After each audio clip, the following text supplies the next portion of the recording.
Good morning, CHS students. I have another shipment of new arrivals, and I want to go over some of them. I'll try to be fast, but there are so many good selections in this shipment that I wanted to get them out to you right away. So I'm going to start with a couple of nonfiction books. This one is The Boys Who Challenged Hitler. So if you like the World War II era, and these are about a group of boys that were part of the resistance in Denmark. So Germany occupied Denmark for most of the war, and these boys participated in the resistance and did some underground things, and this involves their story and what they did. So if you like that era, that's a good nonfiction book to go along with it. This one is Drowned City, Hurricane Katrina, and New Orleans. So this is not considered a graphic novel, but this book, it tells the story of what happened with Hurricane Katrina with beautiful illustrations and text. So it's kind of like a graphic novel, but it's categorized in the nonfiction. So if you want to take a look at that, come out and get it. And then I have several really good fiction books, and I want to read just a little bit from the inside of the jacket because I know sometimes you guys don't have time when you come down and you're looking for a book to select to do that. This one is called Paper Hearts, and this one also is a fiction book that captures what was going on during World War II. And this is a girl, she made a birthday card in Auschwitz, was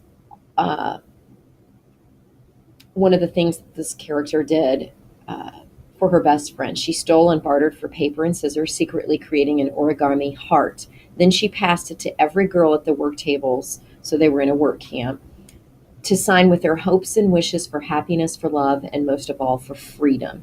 So they held on and passed that paper heart from girl to girl through the different concentration camps, and it survived.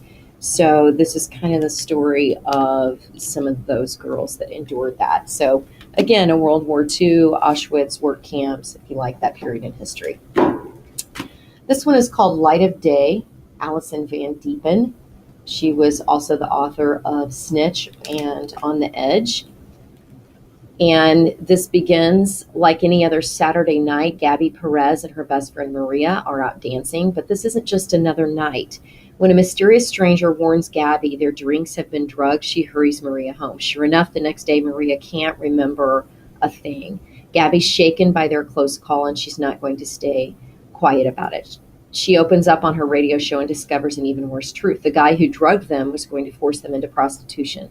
Then Gabby's friend Bree never makes it home from a party, and Gabby fears the worst. So this book definitely examines the use of the date rape drug and also sex trafficking. So this is a fiction story that examines that topic. Then we have The Unlikely Hero of Room 13B. This one deals with some characters and falling in love, but it also examines OCD behavior. So if you know someone with OCD, or maybe you have it yourself, this is a book that examines that. Is it, I guess, a disease? Anyway, so that is called The Unlikely Hero of Room 13B. This one looked good, The Hired Girl. This is one I think I might like to read. And this is about a girl who's kind of stuck on her farm and with no prospects in the early 1900s. And she goes to cook and clean for $6 a week. And thinks that that is going to open up a lot of opportunities for her to be off the farm and working in the city and things. This is by a Newbery Medal winning author. So I thought that one looked good. Historical fiction, definitely. This is one of those short novels that we get, kind of like the Orca books. This one is called Skank. And this is about how judgments and bullying and all of that happens in schools and can change someone's reputation. So this girl, life seems to have taken a downward turn for Ariel and her mom when they end up at rock bottom on Vancouver's Lower East Side. Here, Ariel gets on the wrong side of a group of girls after receiving unwanted attention from their boyfriends. Now she's stuck with a reputation and a label she can't break free of. So she kind of was judged by these girls, and it's not really who she is. And so, how do you deal with something like that? So, this is a really short, quick, fast novel that examines that topic. Aha, Something New by Ellen Hopkins. If any of you have read Ellen Hopkins, then you know she writes in verse. She tackles a lot of controversial topics. This one is a sequel to Tricks. So if you liked that book, you'll want to read Ellen Hopkins' new book called Traffic. And I read a little bit about it, and it's definitely one to put on your list. In her best-selling novel Tricks, Ellen Hopkins introduced us to 5 memorable characters tackling these enormous questions. Eden, the preacher's daughter who turns tricks in Vegas and is helped into child prostitution rescue. Seth, the gay farm boy disowned by his father who finds himself without money and resources other than his own body. Whitney, the privileged kid coaxed into the life by a pimp whose dreams are ruined in a heroin haze. Ginger, who runs away from home with her girlfriend, is arrested for soliciting an undercover cop. And Cody, whose gambling habit forces him into the life, but who is shot and left for dead. So Traffic, these 5 are faced with the toughest question of all, is there a way out? So for whatever reason, these 5 characters all turned tricks for different reasons. And so this is a sequel and examines what is going on with that.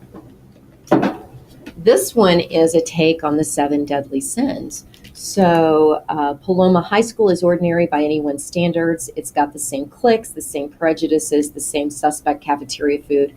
And like at every high school, each student has something to hide, from Kat, the thespian, who conceals her trust issues on stage, to Valentine, the neurotic genius, who's planted the seed of a school scandal. So this has to do with a scandal in a high school.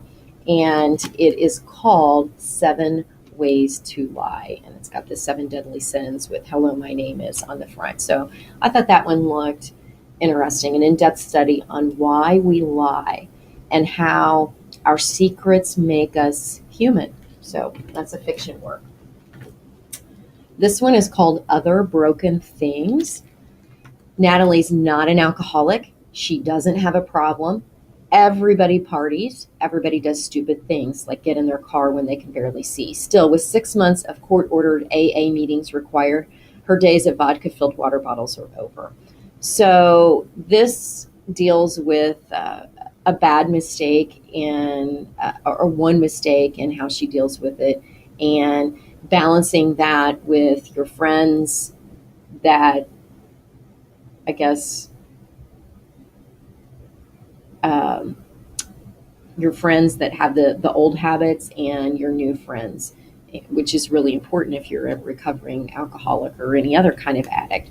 So this examines that. And here's a sports book by John Feinstein. He's one of my favorites. And this one is about a football player. And this was Alex. He's the star quarterback. He moves and he goes to a new school. The new school, of course, already has a star quarterback, and it happens to be the coach's son. So how does he get to play and prove himself when the coach's son already has that spot? So is he going to get a chance to show what he's made of? So if you like football, sports stories, John Feinstein is a fine author of sports stories. Come and check that out. This is called The Sacred Lies of Minnow Fly, and I've got to hurry. We're almost out of time.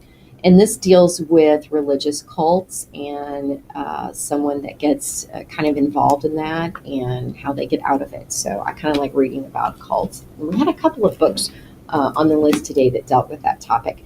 This one is called Serendipity's Footsteps. And this looked neat because it's about 3 vastly different girls born in 3 different times and places, from Nazi-occupied Berlin to modern-day New York. And it brings them together with a pair of shoes, and that's how their lives are interwoven, and how they connect is an unforgettable story of strength, love, and the serendipity that binds us all together. So I thought that looked really unique.